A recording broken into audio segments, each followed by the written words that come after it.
और एक बड़ी खबर आ रही है इस वक्त, आपको बता दें निर्भया के दोषी पवन की क्यूरेटिव पिटीशन सुप्रीम कोर्ट में खारिज हो गई है और अब फांसी दिए जाने का रास्ता साफ हो गया है। हालांकि सवाल इस पर कि क्या कल फांसी दी जाएगी, जो समय तय किया गया है, क्योंकि 14 दिन का वक्त जरूरी होता है अगर याचिका दायर की गई है या फिर कार्यवाही चल रही होती है। लेकिन बड़ी खबर इस वक्त हम आपको बता रहे हैं, सुप्रीम कोर्ट ने पवन की क्यूरेटिव पिटीशन की याचिका खारिज कर दी है।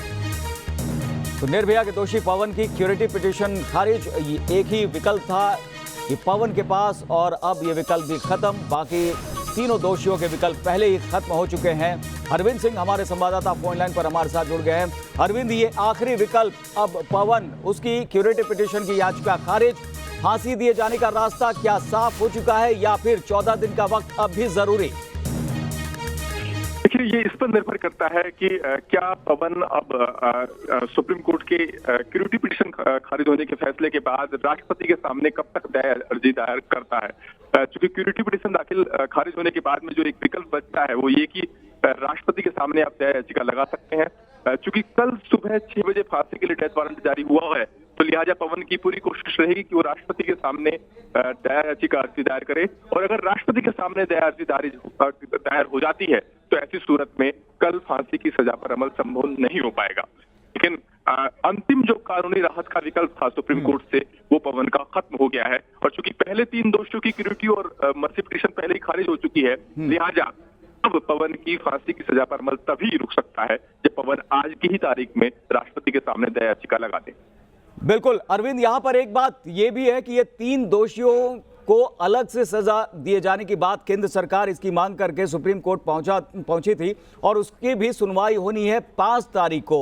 तो क्या माना जाए कि वहां पर उसे देखते हुए भी इनकी फांसी टल सकती है कल जो वक्त मुकर्रर किया गया है? करुण जी, आपका सवाल बहुत अहम है, लेकिन सुप्रीम कोर्ट ये साफ कर चुका है कि जो लार्जर इशू है कि क्या एक गुनाह के सभी दोषियों की फांसी की सजा पर एक साथ ही अमल हो सकता है या उनको अलग फांसी नहीं दी जा सकती, इस इशू पर सुप्रीम कोर्ट को जरूर सुनवाई करनी है। लेकिन सुप्रीम कोर्ट ने साफ कर दिया था कि इस मांग के लंबित रहने का असर डेथ वारंट पर नहीं पड़ेगा। यानी सिर्फ इसलिए कि सुप्रीम कोर्ट में एक लार्जर इशू पेंडिंग है, उसका निर्भया केस से सीधा कोई वास्ता नहीं है और इस वजह से डेथ वारंट पर अमल नहीं रुकेगा। तो ये एक बाधा नहीं बनेगी निर्भया के गुनहगारों की फांसी की सजा के लिए। सिर्फ एक बाधा बन सकती है वो ये कि अगर वो राष्ट्रपति के सामने आज ही दया अर्जी दायर कर देता है, जिसकी बहुत संभावना है कि अब सुप्रीम कोर्ट से चूंकि खारिज हो गई है, लिहाजा एकमात्र विकल्प उनके सामने राष्ट्रपति के सामने दया याचिका दायर करने का ही बचता है। बिल्कुल, अगर दया याचिका वक्त रहते नहीं दायर होती है तो ऐसे में क्या कल सुबह जो वक्त मुकर्रर किया गया है फांसी की सजा हो जाएगी, ये माना जाए? लेकिन मुझे लगता है कि ऐसा की संभावना ना के बराबर है। और चूंकि ट्रायल कोर्ट में दोषी पहुंचे हुए हैं और उनका ये कहना है कि वो सुप्रीम कोर्ट में अभी मामले का इंतजार कर रहे हैं। और एक और जो दोषी है अक्षय, उसकी तरफ से ये दावा किया गया है कि उसने दूसरी दया याचिका राष्ट्रपति के सामने दायर की है। तो ऐसी सूरत में फांसी की सजा पर अमल रुकना चाहिए। तो निचली अदालत को वकील आश्वस्त करेंगे कि वो राष्ट्रपति के सामने मूव करने ही वाले हैं, लिहाजा डेथ वारंट पर अभी अमल को स्थगित किया जाए। तो देर शाम तक इस मामले में स्थिति और साफ हो पाएगी जब निचली अदालत में, चूंकि मामला रुका हुआ है, निचली अदालत इंतजार कर रही थी कि सुप्रीम कोर्ट का फैसला क्या रहता है। सुप्रीम कोर्ट का फैसला आ गया है। अब निचली अदालत में उनके वकील इस बात के लिए कोर्ट को आश्वस्त करेंगे कि वो जल्दी ही दया अर्जी दाखिल करने वाले हैं, लिहाजा कल के डेथ वारंट पर रोक लगा दी जाए। अगर दया अर्जी दाखिल हो गई पवन की तरफ से, तब तो निचली अदालत को डेथ वारंट पर रोक लगानी होगी। बिल्कुल अरविंद, कानून के जानकार इस पे क्या कह रहे हैं? निर्भया के जो वकील हैं उनका क्या कहना है और जो दोषियों के वकील हैं वो इस पर किस तरह की बातें करते इस वक्त दिखाई पड़ रहे हैं? अब कानून की 2-3 बातें बहुत अहम साफ है। पहले ये कि अभी तक जो व्यवस्था है उसके मुताबिक चारों दोषियों को एक ही साथ फांसी की सजा हो सकती है। दूसरी महत्वपूर्ण बात ये कि फांसी की सजा पर अमल तब तक नहीं हो सकता जब तक किसी भी दोषी की कोई भी याचिका, चाहे वो सुप्रीम कोर्ट में या फिर राष्ट्रपति के सामने दया अर्जी पेंडिंग है। और ऐसी सूरत में चूंकि अभी की स्थिति ये है कि किसी भी दोषी की कोई अर्जी अभी पेंडिंग नहीं है। हालांकि अक्षय के वकील ने दावा किया है कि उसने दया अर्जी दूसरी दाखिल की है, लेकिन पहली दया अर्जी उसकी खारिज हो चुकी है। तो ऐसी सूरत में अब पवन अगर दया अर्जी दाखिल कर लेता है तो निश्चित तौर पर फिर राष्ट्रपति की दया अर्जी के पर जो फैसला होगा उसका इंतजार करना होगा और उसके बाद कम से कम 14 दिन के बाद ही फांसी की सजा पर अमल हो पाएगा राष्ट्रपति द्वारा दया अर्जी खारिज होने के बाद। लेकिन आप समझ सकते हैं कि अब एक एक करके जो कानूनी राहत के विकल्प है वो खत्म हो रहे हैं और फांसी के फंदे के बीच का जो फासला है गुनहगारों का वो हर गुजरते दिन के साथ कम होता जा रहा है। तो अब पवन के वकील की यही कोशिश रहेगी कि वो आज ही राष्ट्रपति के सामने दया-अर्जी दाखिल कर दे और निचली अदालत में जो सुनवाई लंबित है जो आज होनी है उसमें भी उनके वकील कोर्ट को आश्वस्त करने की कोशिश करेंगे। वो जल्द ही पवन की तरफ से दया-अर्जी दाखिल कर रहे हैं।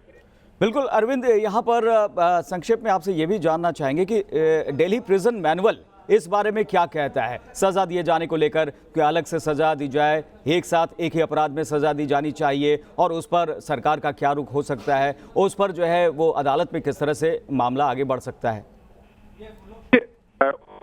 1982 का एक सुप्रीम कोर्ट का जजमेंट है, उसमें कोर्ट ने यह साफ किया था कि चाहे जेल मैनुअल, राष्ट्रपति के अलग जो जेल मैनुअल है वो कितना भी वक्त क्यों ना मुकर्रर करते हो, क्योंकि हर एक जगह का अलग है।